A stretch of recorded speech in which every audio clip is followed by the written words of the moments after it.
Shalom, selamat malam ibu-ibu. Kami dari pengurus mengucapkan terima kasih kepada ibu-ibu yang telah bersedia mengikuti ibadah PKP secara daring. Saya undang ibu-ibu sekalian bangkit berdiri, kita menyanyikan lagu himne PKP.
Beribadah di dalam ibadah PKP saat ini, kiranya ibadah ini membawa berkat dalam kehidupan kita setiap hari. Pemberitaan firman pada ibadah saat ini adalah Diaken Nyonya Juwita N. Saragi. Umat Tuhan, mari berdiri untuk menghadap Tuhan dan memuji namanya karena kasih setianya besar atas kita. Kita bernyanyi dari nyanyian pembukaan kita Bakti 19 ayat 1, 2, dan 3. Malam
Ya Tuhan, ya Allah kami, terima kasih untuk kasih setiamu atas pemeliharaanmu, sehingga kami boleh Engkau hadirkan di tempat ini untuk kami menyembahmu, memuji, dan mendengarkan firman-Mu.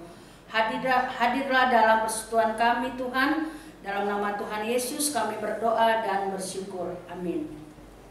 Ibu-ibu, mari kita membaca Mazmur puji-pujian, terambil dari Mazmur 89 ayat 2 dan 3. Nyanyian pengajaran Ethan orang Ejrari. Aku hendak menyanyikan kasih setia Tuhan selama-lamanya. Hendak memperkenalkan kesetiaan-Mu dengan mulutku turun-temurun. Sebab kasih setiamu dibangun untuk selama-lamanya. Kasih setiamu tegak seperti langit.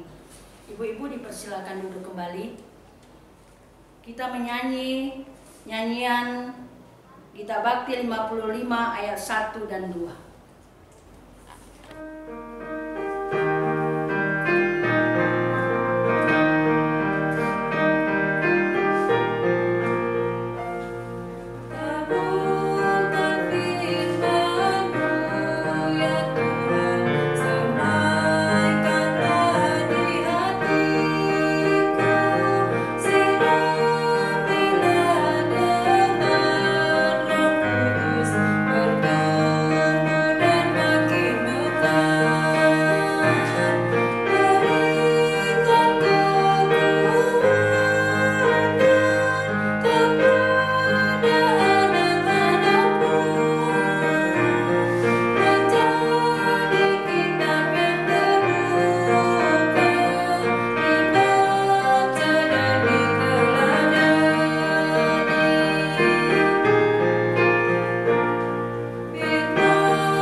Kaum perempuan GPIB Bethel Tanjung Pinang yang dikasihi Tuhan, mari kita berdoa mohon pimpinan Roh Kudus.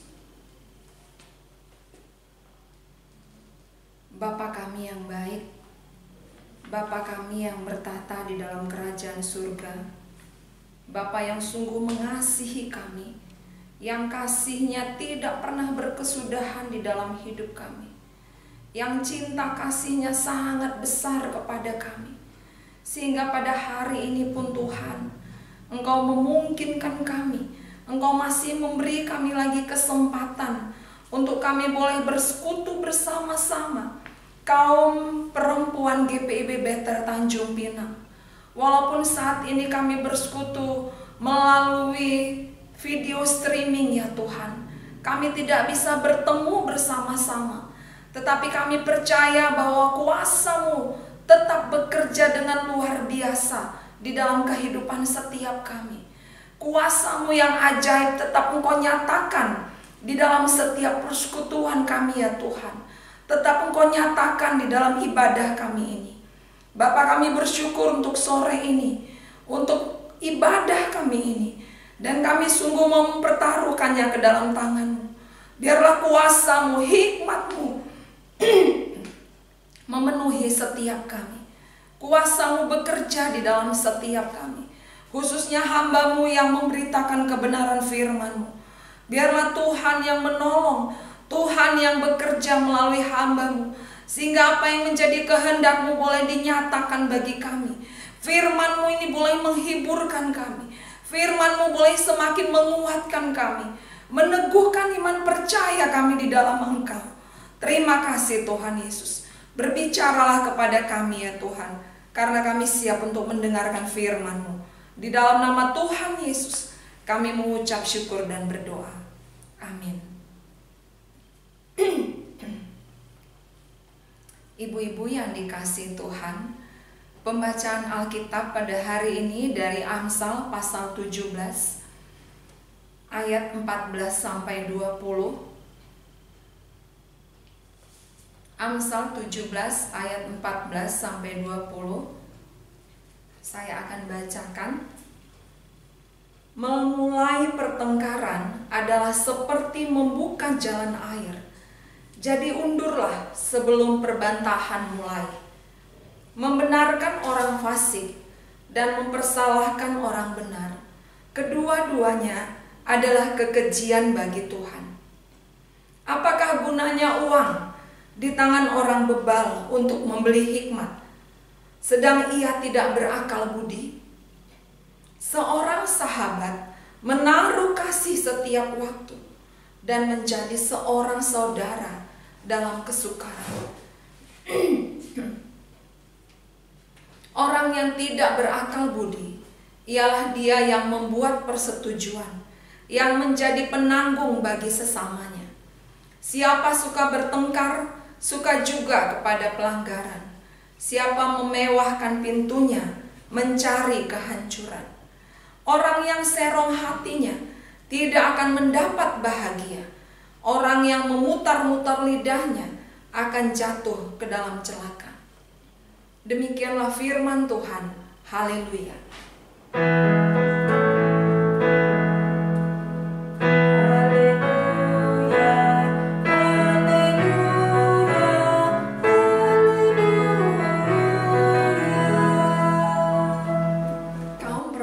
GPIB Bethel Tanjung Pinang yang dikasihi Tuhan, kitab Amsal adalah kitab hikmat.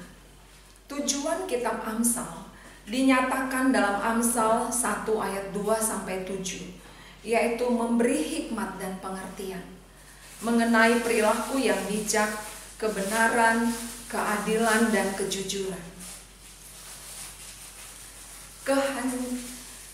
Dalam Amsal pasal 17 ayat 14 dikatakan memulai pertengkaran. Ayat 15, orang yang membenarkan orang fasik, orang yang mempersalahkan orang benar.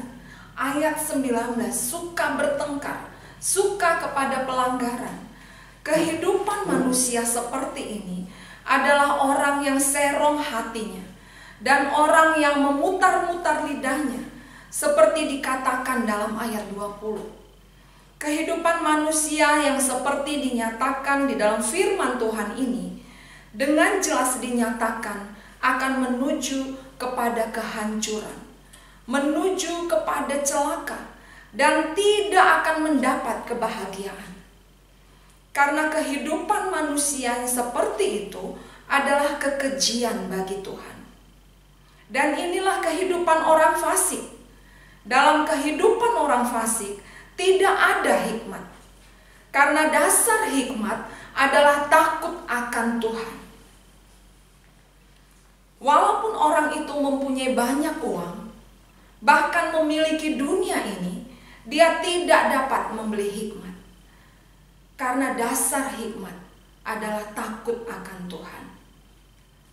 Ibu-ibu yang dikasihi Tuhan, dalam ayat 17 dikatakan seorang sahabat menaruh kasih setiap waktu dan menjadi seorang saudara dalam kesukaran.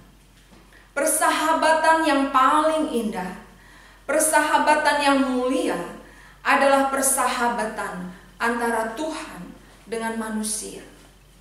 Menaruh kasih setiap waktu, contohnya kasih Yesus.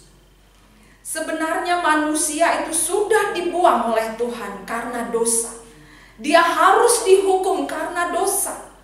Tidak ada lagi hubungan. Tetapi Allah dengan hikmatnya, Dia tidak mau sahabatnya, manusia yang diciptakannya, terbuang, mati binasa. Dia tidak mau. Lalu bagaimana? Dia bermurah hati. Hikmatnya itu adalah bermurah hati. Bermurah hatinya apa? Dia memberikan anaknya yang tunggal Yesus datang ke dalam dunia ini, menderita, mati di kayu salib untuk menebus manusia ciptaannya. Karena mau melepaskan kita yang berdosa dari hukuman. Itu tujuannya. Yesus mati di atas kayu salib. Itu adalah pengorbanan yang luar biasa. Dia dengan segala ketidakterbatasannya ini menjadi terbatas. Dia adalah Tuhan yang kudus menjadi dosa. Dan penderitaannya selanjutnya adalah mati di kayu salib. Dia harus disalib. Pada saat itu dosaku, segala kefasikanku. Pada saat itu, ibu-ibu yang dikasihi Tuhan, dosa kita, segala kefasikan kita yang menjadi kekejian bagi Tuhan, yang menjadi pemisah antara kita dengan Tuhan, yang menutup hikmat bagi kita, segala kefasikan itu yang tidak dilakukannya, ibu-ibu yang dikasihi Tuhan, semua ditanggungkan kepadanya di atas kayu salib. Dia menderita karena kita. Dosa kita lunas dibayar. Di dalam Yohanes 3 ayat 16 dikatakan, karena begitu besar kasih Allah akan dunia ini, sehingga Ia telah mengaruniakan anaknya yang tunggal, supaya setiap orang yang percaya kepadanya tidak binasa, melainkan beroleh hidup yang kekal. Ibu-ibu yang dikasihi Tuhan, kasih Yesus dinyatakan saat manusia tidak layak menerima kasih-Nya. Kasih Yesus dinyatakan saat kita sebenarnya tidak layak untuk dikasihi. Kasih Tuhan Allah kepada manusia ditaruhnya setiap waktu. Kasih Tuhan dinyatakan kepada kita setiap waktu, bahkan saat kita hidup di dalam kefasikan. Ibu-ibu yang dikasihi Tuhan, apakah saat ini kita mau datang kepada Yesus? Kita mau menaruh segala kefasikan kita. Kita mau meletakkan segala kefasikan kita di bawah salib Yesus. Kita mau menerima Dia lahir di dalam hati kita. Kita mau mengalami pertobatan di dalam Tuhan. Kita mau menikmati Tuhan Yesus di dalam hidup kita.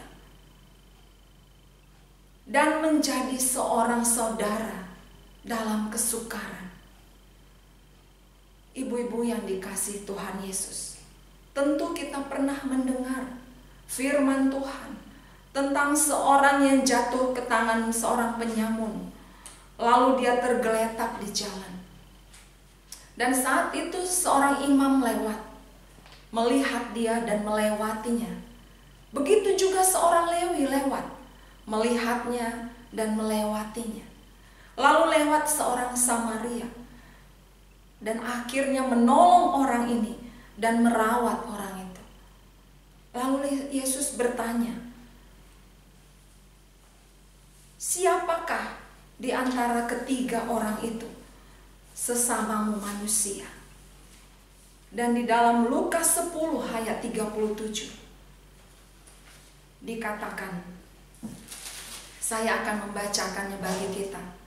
Jawab orang itu, orang yang telah menunjukkan belas kasihan kepadanya. Kata Yesus kepadanya, pergilah dan perbuatlah demikian. Kaum perempuan GPIB Betel Tanjung Pinang yang dikasihi Tuhan, apa yang menjadi aplikasi bagi kita melalui firman Tuhan pada malam hari ini? Yang pertama, jangan terpengaruh. Mari kita tidak terpengaruh akan dunia ini, tetapi biarlah dengan kekuatan dari Tuhan kita mau belajar untuk meninggalkan segala kefasikan kita, segala yang menjadi kekejian bagi Tuhan. Dan yang kedua, kesetiaan. Seperti tema kita, kasih seorang sahabat. Marilah kita seperti Yesus yang menyatakan kasih-Nya saat kita tidak layak menerimanya. Saat orang-orang di sekitar kita menyakiti kita. Saat orang-orang di sekitar kita tidak layak menerima persahabatan dari kita. Saat orang-orang di sekitar kita tidak layak menerima kasih kita. Tetapi mari, ibu-ibu yang dikasihi Tuhan, kaum perempuan GPIB Bethel Tanjung Pinang, biarlah kita tetap menyatakan kasih persahabatan kita. Kita menyatakan kasih persahabatan dengan kesetiaan sebagai wujud kasih Yesus yang ada di dalam hidup kita. Walaupun orang itu sebenarnya tidak layak menerimanya. Yang ketiga, seorang sahabat menjadi seorang saudara dalam kesukaran. Mau berkorban bagi orang lain. Seperti seorang Samaria itu yang menolong orang di tengah jalan. Dia mau berkorban bagi orang lain. Dialah sesama manusia. Ibu-ibu yang dikasihi Tuhan, mari kita menjadi seorang saudara dalam kesukaran orang lain.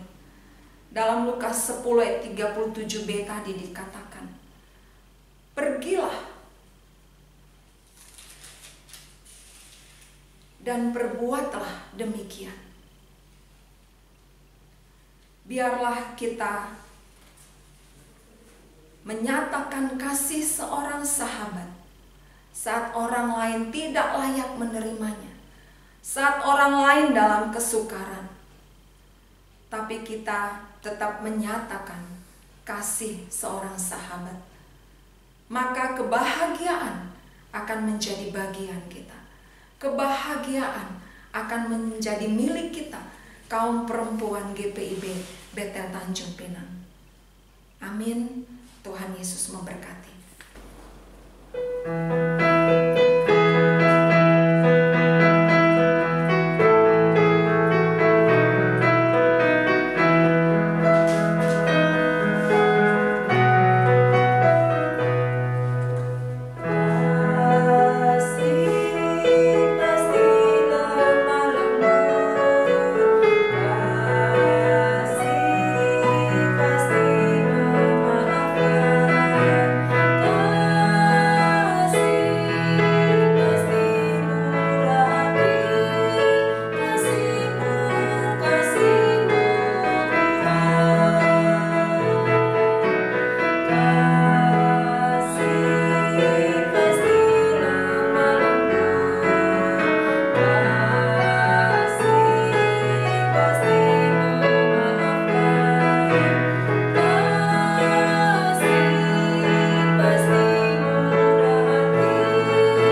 kasih, mari kita dalam dua sepakat kita mulai.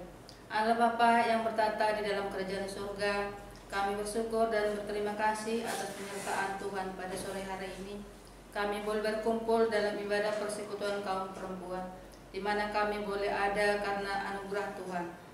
Ya Tuhan, kami pada saat ini hamba-Mu mau berdoa dengan keadaan dunia pada saat ini. Prihatin dengan keadaannya wabah COVID Corona Tuhan. Ya sebelumnya Tuhan berakhir penyakit yang ada di keadaan dunia saat ini.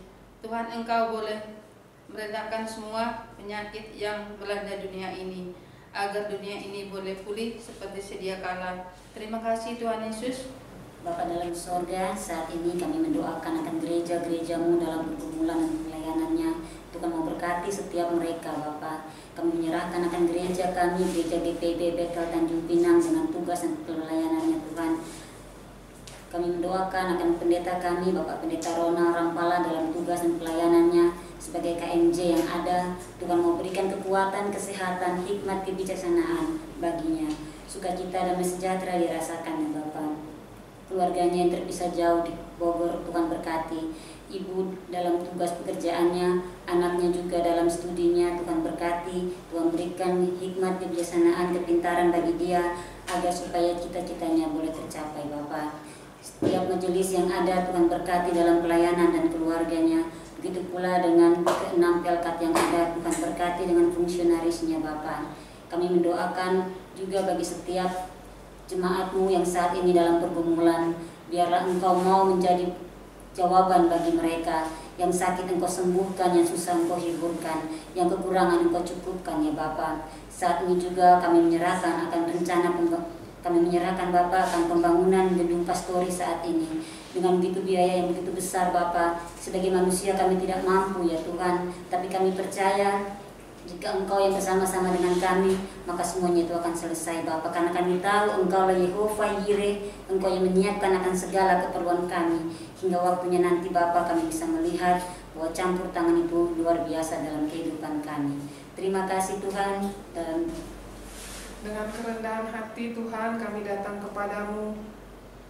Kami mau menyerahkan kehidupan bangsa kami, bangsa Indonesia tercinta, dengan keanekaragaman suku, bangsa, dan bahasa.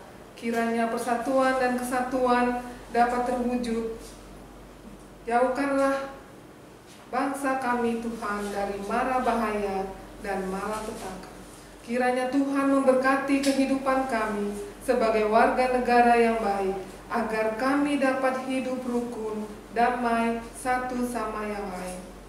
Kami juga mau menyerahkan para pemimpin kami dari tingkat pusat sampai ke daerah-daerah, agar mereka diberikan hikmat bijaksana serta akal yang sehat dalam melaksanakan tugas mereka dengan baik dan benar. Kami mau menyerahkan Tuhan pemerintahan kami di dalam mengatasi situasi saat ini, berupa pandemi COVID-19 yang melanda muka bumi ini, yang sangat berdampak dan mempengaruhi segala aspek kehidupan saat ini. Kami mau menyerahkan tim medis sebagai garda terdepan saat ini. Kiranya Tuhan mau melindungi mereka dan berilah mereka kesehatan, agar mereka dapat melaksanakan tugas mereka dengan baik. Kami mau menyerahkan keluarga pasien COVID-19 agar kiranya mereka selalu diberikan ketabahan dan kekuatan dari-Mu, ya Tuhan. Begitu juga bagi pasien COVID-19 yang sedang dalam perawatan saat ini, agar mereka diberikan kesembuhan. Kami memohon agar kondisi pandemik saat ini, kondisi pandemik COVID-19 ini segera berlalu, ya Tuhan. Masih banyak doa yang akan kami naikkan kepadamu, ya Tuhan. Oleh karena keterbatasan kami, biarlah kehendak-Mu yang jadi. Sempurnakan doa dan permohonan kami ini, ya Tuhan, yang kami alaskan hanya di dalam nama Tuhan Yesus Kristus, yang adalah Tuhan dan Juru Selamat kami yang hidup, yang telah mengajar kami berdoa. Bapa kami yang di surga, dikuduskanlah nama-Mu, datanglah kerajaan-Mu, jadilah tandangmu di bumi seperti di sorga. Berikanlah kami pada hari ini makanan kami yang secukupnya, dan ampunilah kami atas kesalahan kami, seperti kami juga mengampuni orang yang bersalah kepada kami. Dan janganlah membawa kami ke dalam pencobaan, tetapi lepaskanlah kami daripada yang jahat.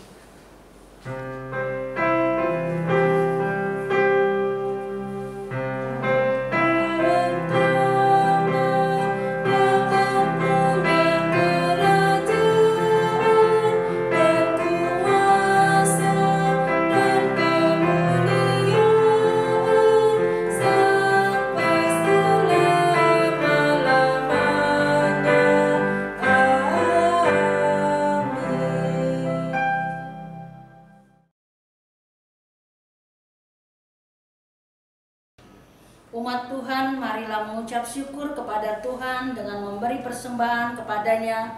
Dengarlah firman-Nya dalam Efesus 5 ayat 2 yang menyatakan, "Dan hiduplah di dalam kasih sebagaimana Kristus Yesus juga telah mengasihi kamu dan telah menyerahkan dirinya untuk kita sebagai persembahan dan korban yang harum bagi Allah." Tuhan memberkati saudara dan persembahan saudara.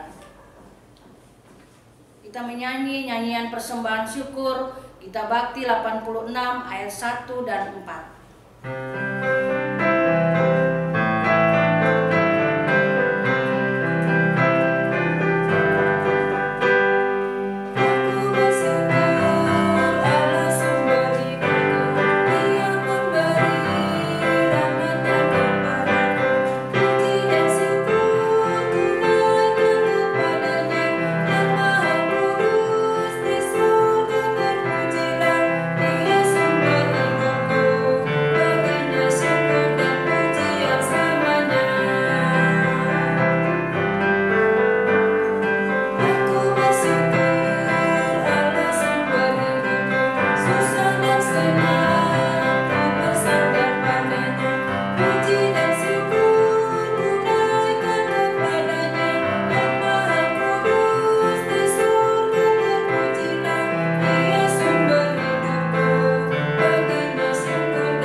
Silakan berdiri untuk menyerahkan persembahan ini kepada Tuhan dalam doa syukur.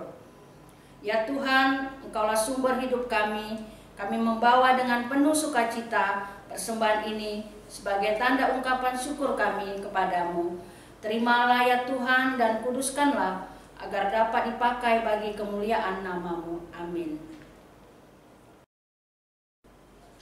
Ibadah PKP akan dilaksanakan bulan depan pada tanggal 16 Oktober 2020 secara daring. Untuk meresponi firman Tuhan, kaum perempuan GPIB Betel Tanjung Pinang, pergilah dan perbuatlah demikian, menyatakan kasih seorang sahabat kepada semua orang. Kita memuji Tuhan dari Gita Bakti 47, bait yang pertama dan bait yang kedua, kasih itu sabar.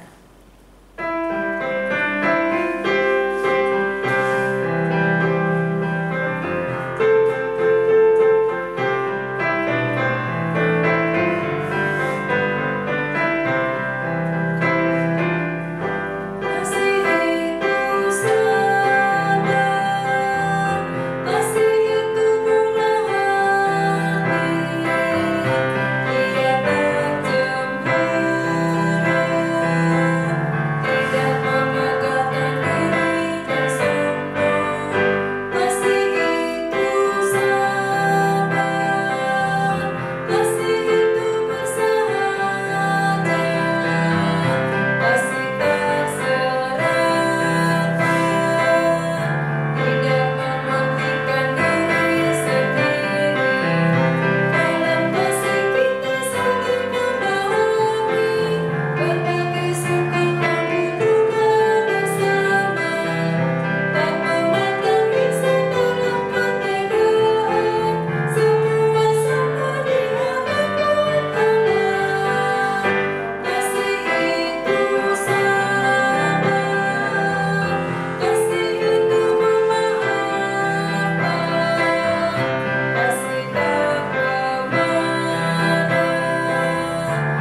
kasih karunia dan damai sejahtera dari Allah Bapa kita dan dari Tuhan Yesus Kristus menyertai kita semua, kaum perempuan GPIB Betel Tanjung Pinang, mulai dari hari ini sampai selama-lamanya.